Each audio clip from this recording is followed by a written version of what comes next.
Assalamualaikum sahabat cerita hikayat. Semoga dalam keadaan sehat walafiat.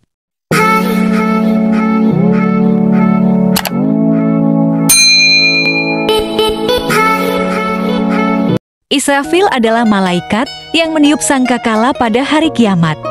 Walaupun namanya tidak disebutkan dalam Al-Quran, malaikat ini merupakan malaikat pertama yang diciptakan Allah SWT. Juga pertama yang dibangkitkan kelak pada hari kiamat. Ia sebagai salah satu dari 4 malaikat utama bersama dengan Mikail, Jibril, dan Israel, masyhur di kalangan umat Islam, malaikat peniup sangkakala di hari kiamat akibat keras dan kencangnya tiupan sangkakala ini, bumi berguncang hebat dan semua makhluk binasa terkecuali yang dikehendakinya. Tiap-tiap sesuatu pasti binasa kecuali Allah SWT. Al-Qasas ayat 88.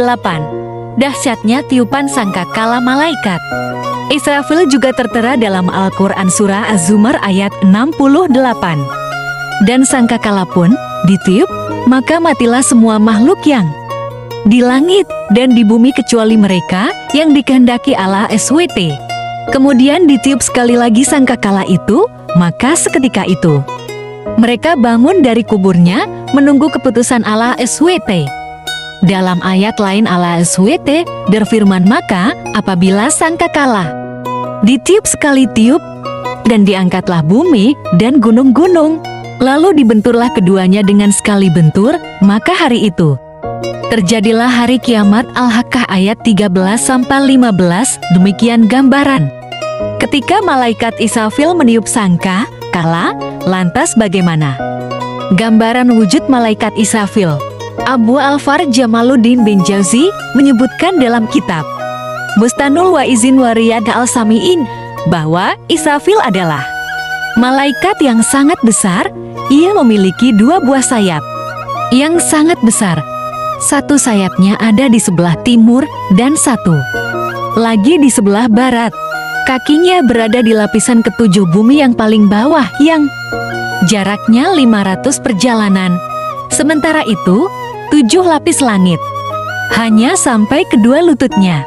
Lehernya merunduk di bawah arsy Allah SWT dan arsy itu berada di pundaknya. Ia membentangkan kaki kanannya dan mengundurkan kaki kirinya. Lauh Mahfuz berada di pandangannya. Dia memegang sangkakala dan pandangannya selalu melirik kepada arah. Telinganya selalu waspada mendengar perintah Allah SWT untuk meniup sangkakala. Benda yang selalu dipegangnya yakni sangkakala adalah bentuk tanduk yang sangat besar terbuat dari cahaya. Rasulullah SAW bersabda sangkakala itu berbentuk tanduk. Dalam riwayat lain, tanduk yang sangat besar yang ditiup padanya. H.R. Ahmad, Abu Dawud, dan Tirmizi. Sejak menerima tugas meniup sangkakala, kedua matanya selalu siaga dan melihat ke arah untuk menunggu perintah Allah SWT ini. Rasulullah SAW bersabda sesungguhnya kedipan pemilik sangkakala malaikat Israfil sejak dipercayakan kepadanya untuk meniup sangkakala malaikat, ia selalu siap siaga melihat arsy. Seakan-akan kedua matanya bagaikan 2 bintang yang memancar. Artinya, malaikat Israfil melihat ke arsy dan tidak berpaling serta tidak berkedip dari arsy. Rasulullah SAW bersabda bagaimana? Aku merasa nyaman, sedangkan pemilik sangkakala malaikat Israfil telah menelan abad dan telah menyiapkan pendengarannya untuk menanti meniup sangkakala. H.R. Tirmizi dan Ibnu Majah dalam hadis lain Rasulullah SAW bersabda sesungguhnya pandangan malaikat peniup sangkakala telah bersiap sejak dia diperintahkan. Dia selalu memandang ke arah arsy karena khawatir dia diperintahkan.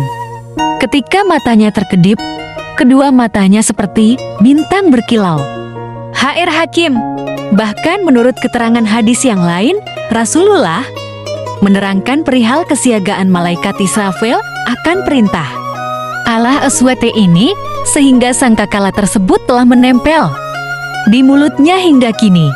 Nabi bersabda, bagaimana aku merasa tenang Padahal pemusung sangkakala tengah menempelkan sangkakala itu di mulutnya dan menundukkan keningnya, memusatkan pandangannya ke arah ars, memasang kedua telinganya untuk mendengar kapan ia diperintahkan untuk meniup sangkakala tersebut. H.R. Tirmizi. Malaikat Israfil bertugas untuk meniup sangkakala sebanyak 2. Kalau ketika hari kiamat kelak, lalu apa tugas malaikat Israel selain meniup sangkakala? Menurut Ade Hasman dalam buku Cinta, Kesehatan, dan Munajat M.H. Enun Najib, jawaban yang paling memungkinkan adalah bersholawat dan bertasbih sesuai nasnya. Hal itu juga dilandaskan dalam surah Al-Anbiya ayat 19, Allah SWT berfirman, dan miliknya siapa yang di langit dan di bumi, dan malaikat-malaikat yang di sisinya tidak mempunyai rasa angkuh untuk menyembahnya dan tidak pula merasa letih. Menurut tafsir Fisilalil Quran Jilid 8 yang ditulis oleh Sayyid Qutubah, para malaikat disebut sebagai makhluk yang lebih dekat dengan Allah SWT. Kehidupan malaikat dipenuhi dengan ibadah serta bertasbih siang dan malam tanpa terputus dan tanpa merasa bosan. Di samping itu, menurut Imam Abdurrahim dalam kitab Syarah Daqaiqul Akbar, ada beberapa tugas lain yang dilakukan malaikat Israfil sebelum meniup sangkakala. Salah satunya adalah mengayomi makhluk dan alam semesta. Keterangan ini didasarkan dari kisah sahabat Abdullah bin Abbas R.A.